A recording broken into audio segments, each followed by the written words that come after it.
Hey guys, what's up? It's BibZuda7 here again, and welcome to another RuneScape 3 vlog here today. Going to be talking about this week's update in this one. Like usual on these Monday vlogs, I do want to talk about the update.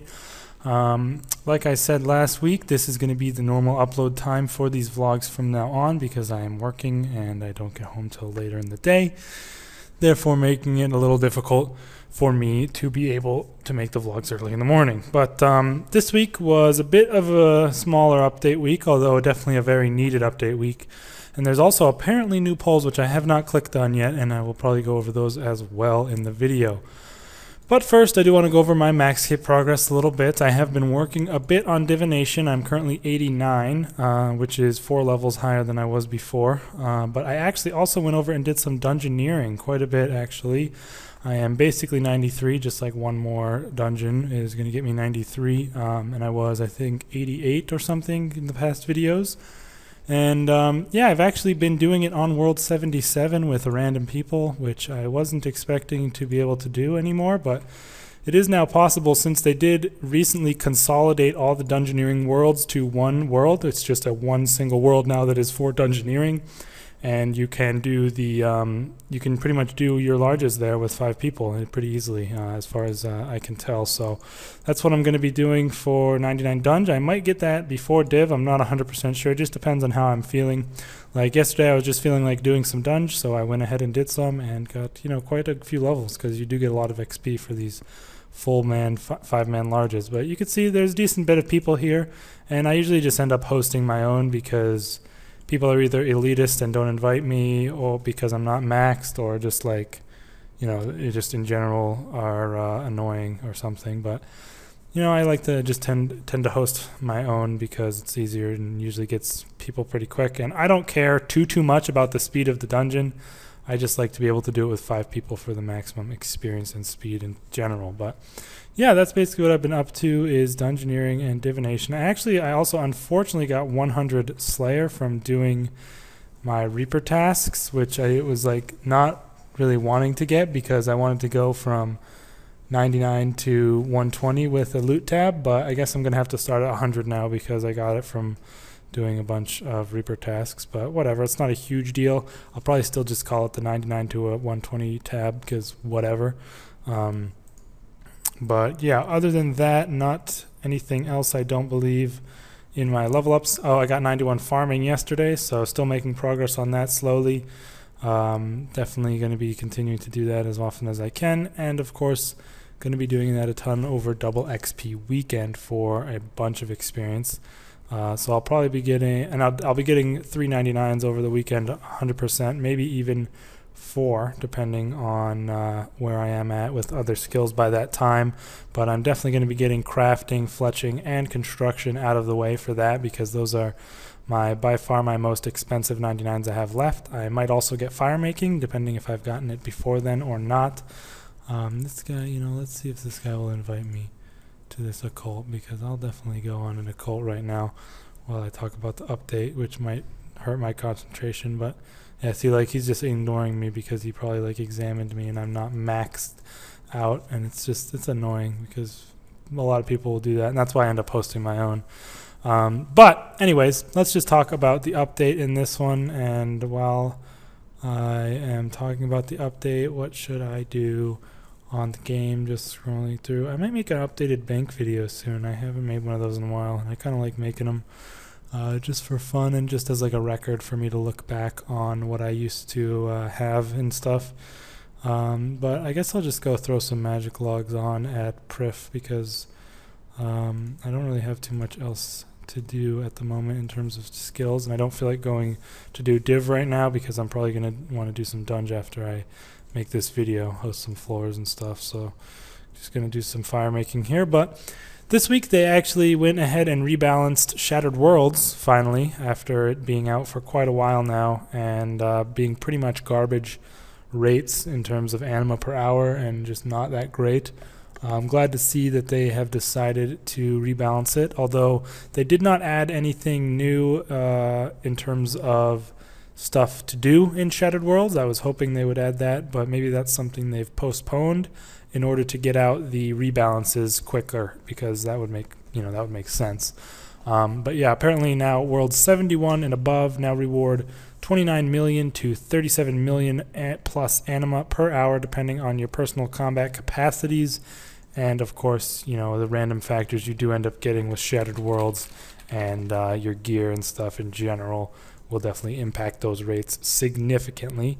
I just want to quickly look and see what you can get from here with the rewards, like what the abilities cost, just so I can be 100% sure. So the Bladed Dive ability is only 63 million anima, and with this new system, you know, that could only take you just 2 hours to get, which I think is almost too fast. Like, I would have preferred maybe like 5 hours at least, but I'm not going to complain, obviously, because it definitely is something I'm now definitely going to be doing and getting pretty soon, just to have. Bladed Dive and Salt the Wound are both 63 million, so about 4 to 5 hours for both, which honestly sounds pretty good now that I think about it, for if you want both abilities, which of course you will probably want if you're getting the one. And after that, there's really not too much else that you would want to be getting from here as far as I'm concerned. You can get the sigils, but the sigils really aren't that good for pretty much anything. The only one that's okay is the Sigil of Slaying, which increases your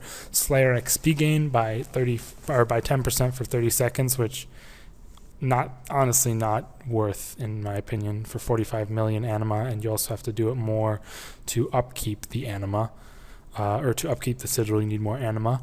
And then other than that, there's an Abyssal Slayer contract, which is whatever for doing in Shadow Worlds, and the Abyssal Knight's Armor Override. But you can also get a huge Slayer XP lamp, which they actually adjusted the price of in order to come in line with this new anima rate, because otherwise it would have been OP for getting Slayer XP, I guess, which makes sense. So I'm glad they didn't forget about that. They also significantly increased the amount of anima you get for completing challenges, which was previously, I believe, for gold was 100,000 for maximum. That might be wrong, but I'm not I'm not 100% sure if it is wrong or not. I want to see if I can find it. They already updated it on the RuneScape wiki, so I'm not sure what it was in the past. But I think it was definitely way lower.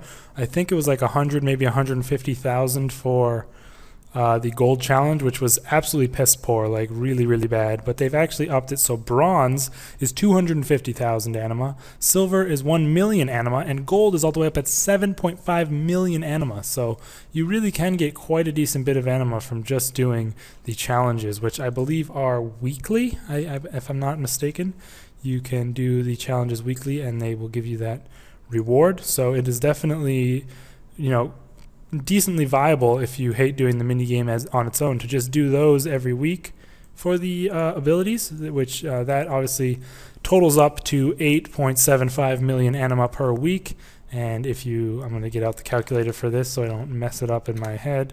Let me just see what the actual amount of, so it would take you 8 weeks if you only did that to get one ability, which is pretty bad. But obviously it's not you're not meant to only do the challenges, but if you want to do that, it's way easier than before. It was pretty much impossible before, but it is actually kind of doable now if you really want to. But it's just meant as like a supplement. If you're grinding it, it'll help you out on getting it a little quicker. So I think that's very good. Also, you can get the pet from there, obviously the anima pet, which has several tiers, and in the end, if you want to get the tier 9 pet, it costs 175 million anima. So that's going to take you a bit longer for acquiring, even with these new rates. You know, it says 37 mil plus. Who knows what the actual max or like really good rates are if you're really, really fast and good at it. So I don't know. We'll have to see.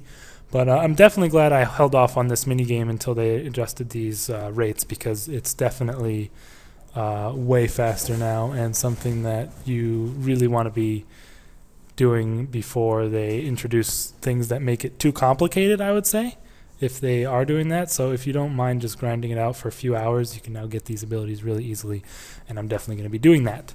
So that's basically it for the Shattered Worlds rebalancing. I believe they're adding some more stuff in the future regarding other mechanics in it, but they haven't done that yet, so we'll have to wait and see on that. Had to pause really quick right there. My cat was being insane. I had to get him. He was like jumping inside of some boxes in my house. But there's also some pretty significant patch notes in this update, which I do want to mention off here because they are pretty cool and I think definitely worth mentioning. I didn't even know I had a preset. I just sort of like instinctively hit 1 and it ended up being magic logs. So look at that. That's just weird. But yeah. First of all, there's some even more free-to-play things getting released here, which these ones all seem like they kind of should have existed already, but they are, you know, not ignoring free-to-play, I guess, so that's good for the growth and health of the game in general, I would say.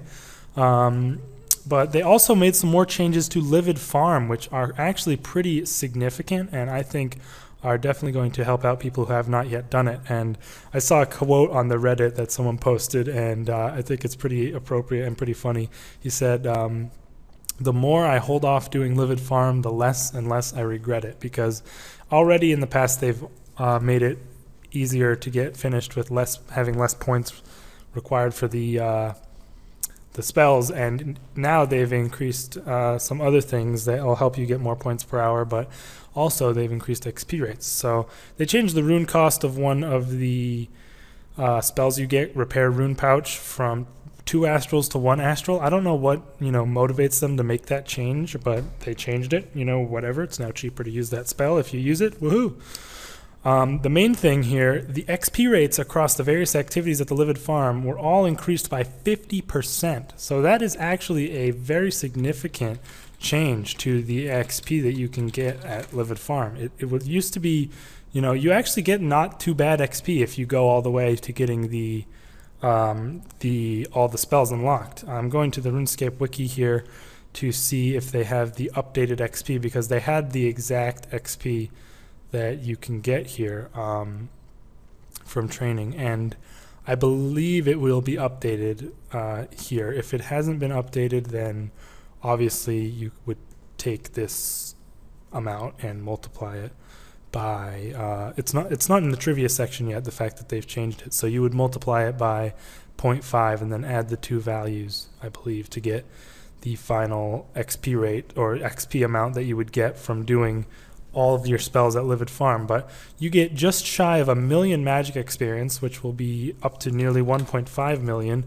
if they haven't updated yet, and 750,000 farming experience, which is really significant. That's something I will definitely be doing before I get 99 farming, because that will help me out a lot and also save me money.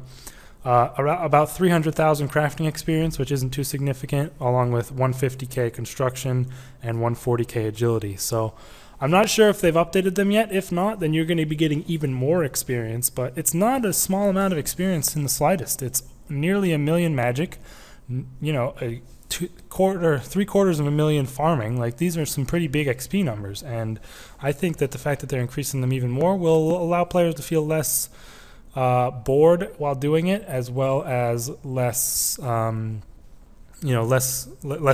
like it's less of a waste of time as far as doing the Livid Farm. So I'm glad to see that, because I obviously haven't done it yet, and I'm looking forward to being able to get better XP there. So I am probably going to do Livid Farm before I max, just for that farming experience mainly, but also the crafting and construction that I also haven't maxed out yet. I'm probably going to be doing it, but I might not do it before I get crafting and construction, because those two I am doing over double XP weekend regardless. But pretty cool change. They also made it so bundled produce, logs, and planks are all now stackable in your inventory, which is a huge change. You used to have to go back to the log thing like a lot of times, like pretty much every other run, I believe it was, if you were doing the fences, and changing that is pretty massive, I would say, in terms of changing the way the XP or just the whole experience will go. I don't know if there's a limit on how many you can take, but if not, that's going to make the experience of doing Livid Farm many, many times easier and just less annoying. Same thing goes for the bundled produce. That will just help you out a lot. And also, quite a significant change, the random events that occur at the Livid Farm will now award the player produce points instead of runes upon completion. At the Livid Farm, there are a lot of random event things that can happen, and prior to this update, most people, including myself, will have just ignored those events and just, been like, whatever, don't care, and just let them go by, because you would get some weird random runes as your reward, and it wasn't really worth doing. But now that they're giving you produce points, I'm pretty sure regardless of how many they give, they're probably going to be worth doing, because they don't take too long as far as I know, and that will definitely be worth doing in terms of increasing your points per hour and decreasing the amount of time you have to be miserable at Livid Farm. Alright, sorry again for the pause. Had to go to the bathroom that time. Didn't quite expect this video to be so long, but I had a lot more to talk about than I thought, I guess. I don't know. But yeah, those are all the updates to Livid Farm that they mentioned. I think they're all really, really good, and they'll definitely be nice to be having when I end up doing Livid Farm. Going to be for sure utilizing the stackable things and probably the random events as well. And that's everything they posted on the main page. So obviously nothing massive in this update, but some pretty good changes and definitely a much needed Shattered Worlds rebalancing, I would say. So as far as the actual patch notes, I don't think there was anything super significant regarding any changes in terms of things besides that. I just want to make sure of that for you guys before I go into the polls.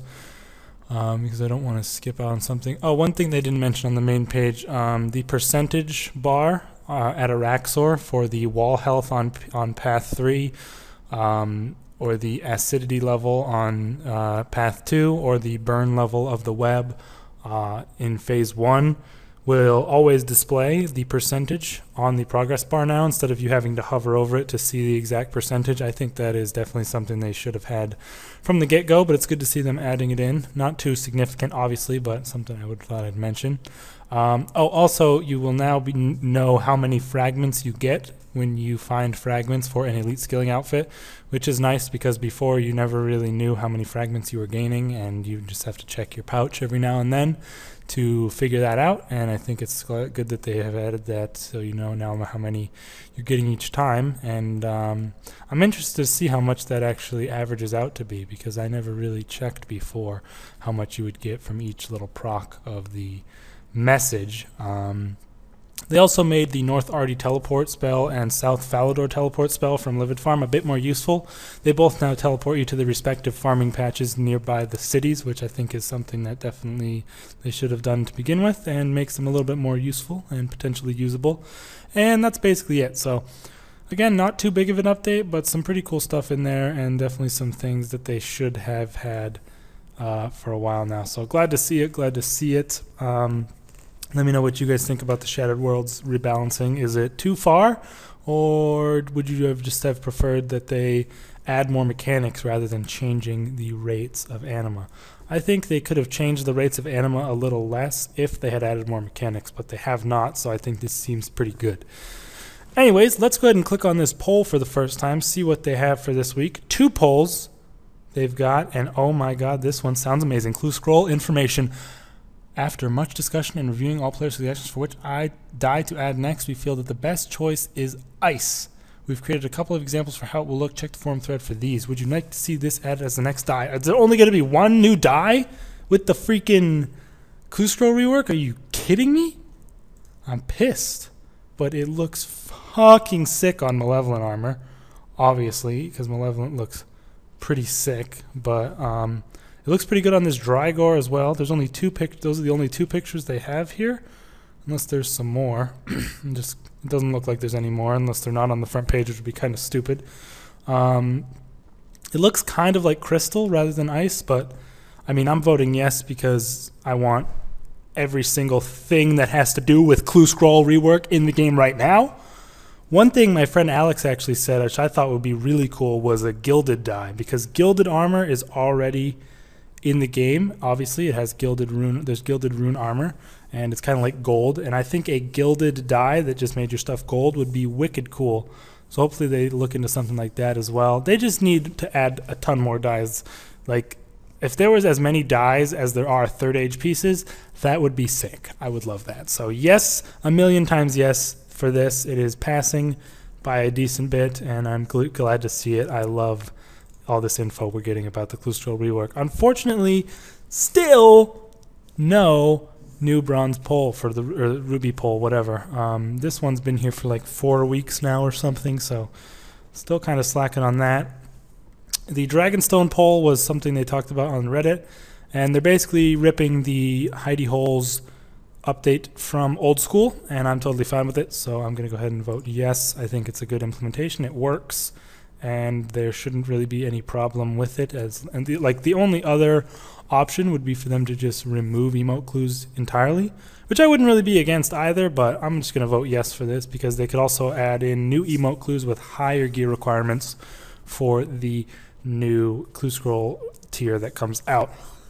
And possibly for elites as well, because hopefully they rework the way those are done entirely, because it's terrible right now. So yes, I'm very excited for these clue scroll rework to come out. Obviously, I'm always talking about it, and you know, these polls are just, you know, they're getting me so hype. So expect when this rework drops, I am going to drop everything I'm doing, drop the Maxscape grind, drop any PVM grind I may be on at the time, drop it all, and I'm doing clue scrolls hardcore for, you know, who the hell knows how long, until I get bored, because I do have 6 full Triskelion keys in the bank as well to get me some elites, should you need either, you know, should elites be decent to do now if they change the way they're done, or you maybe will need a full set of clues to make the new master tier that they are coming out with, similar to old school. We'll have to see. But anyways, let me know what you guys think about the Shattered Worlds rebalancing as well as this clue scroll rework hype in the comments, and I will see you in the next video, which I'm not really sure what it'll be. I might be getting 99 dungeons this week at some point, but maybe not. I don't know. We'll have to wait and see. But I will see you guys in the next one. Peace.